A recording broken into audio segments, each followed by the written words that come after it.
सोचो आप मंगल ग्रह पर कदम रख रहे हो, लाल धूल आपके जूतों के नीचे चरमरा रही है, पतली हवा की वजह से आसमान अलग दिखता है, आप एक और ग्रह पर खड़े हैं। यही वो सपना है जो हमें मंगल ग्रह को एक्सप्लोर करने के लिए प्रेरित करता है।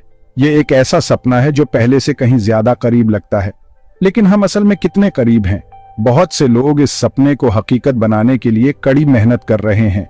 हम नई टेक्नोलॉजीज डेवलप कर रहे हैं और ह्यूमन इंजेन्युइटी की सीमाओं को आगे बढ़ा रहे हैं। मंगल ग्रह की यात्रा लंबी और चुनौतीपूर्ण है, लेकिन इसके रिवॉर्ड्स बहुत बड़े हैं। स्पेसएक्स और नासा मंगल ग्रह के मिशन में सबसे आगे हैं। इलॉन मस्क द्वारा स्थापित स्पेसएक्स का उद्देश्य जीवन को मल्टीप्लैनेटरी बनाना है। उनके शक्तिशाली स्टारशिप रॉकेट को ह्यूमंस को मंगल और उससे आगे तक पहुंचाने के लिए डिजाइन किया जा रहा है। नासा, एक गवर्नमेंट एजेंसी, दशकों से स्पेस को एक्सप्लोर कर रहा है। वे मंगल ग्रह पर ह्यूमन मिशंस के लिए आवश्यक टेक्नोलॉजीज और एक्सपर्टीज डेवलप कर रहे हैं। ये ऑर्गेनाइजेशंस अकेले नहीं हैं। कई अन्य देश और कंपनियां मंगल ग्रह तक पहुंचने के ग्लोबल एफर्ट में योगदान दे रहे हैं। यह कोलैबोरेशन की शक्ति और लाल ग्रह के प्रति हमारे साझा फैसिनेशन का प्रमाण है। मंगल ग्रह तक पहुंचना आधी लड़ाई है।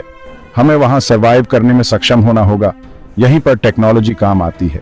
हम सांस लेने लायक हवा, साफ पानी और भोजन प्रदान करने के लिए advanced life support systems develop कर रहे हैं। मार्शियन रिसोर्सेज का उपयोग करके हैबिटेट्स और अन्य स्ट्रक्चर्स के निर्माण के लिए 3D प्रिंटिंग बहुत महत्वपूर्ण होगी।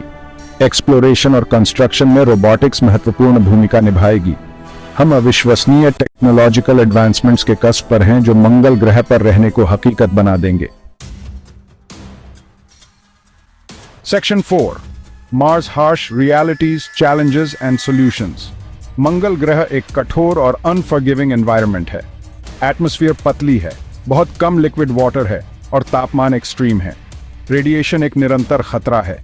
ये चुनौतियां बहुत कठिन लगती हैं, लेकिन वैज्ञानिक और इंजीनियर समाधान विकसित कर रहे हैं। एक विचार मंगल ग्रह को टेराफॉर्म करना है, इसे पृथ्वी जैसा बनाना है। यह एक लंबी और जटिल प्रक्रिया होगी, लेकिन यह अंततः हमें विशेष हैबिटेट्स की आवश्यकता के बिना मंगल ग्रह पर रहने की अनुमति दे सकता है। Section 5, living on Mars, a glimpse into the future. मंगल ग्रह पर जीवन वैसा नहीं होगा जैसा हम पृथ्वी पर एक्सपीरियंस करते हैं। कम गुरुत्वाकर्षण के साथ तालमेल बिठाने में समय लगेगा। हम इनक्लोज्ड हैबिटेट्स में रहेंगे। मार्शियन सरफेस को एक्सप्लोर करने के लिए स्पेस सूट्स में बाहर निकलेंगे। पृथ्वी के साथ संचार में बहुत देरी होगी। इसके लिए हमें सेल्फ सफिशिएंट और रिसोर्सफुल बनना होगा। चुनौतियों के बावजूद मंगल ग्रह पर जीवन वैज्ञानिक खोज और मानव विस्तार के लिए अपार संभावनाएं रखता है। क्या हम 25 तक मंगल ग्रह पर रह रहे होंगे? यह एक एम्बिशियस टाइमलाइन है, लेकिन असंभव नहीं है। निरंतर निवेश और नवाचार के साथ हम अपने जीवन काल में ही मंगल ग्रह पर पहली ह्यूमन सेटलमेंट्स देख सकते हैं। मंगल ग्रह की यात्रा पूरी मानव जाति के लिए एक यात्रा है। यह एक्सप्लोरेशन, डिस्कवरी और ज्ञान की निरंतर खोज की यात्रा है। और कौन जानता है कि लाल ग्रह पर कौन से अजूबे हमारा इंतजार कर रहे हैं।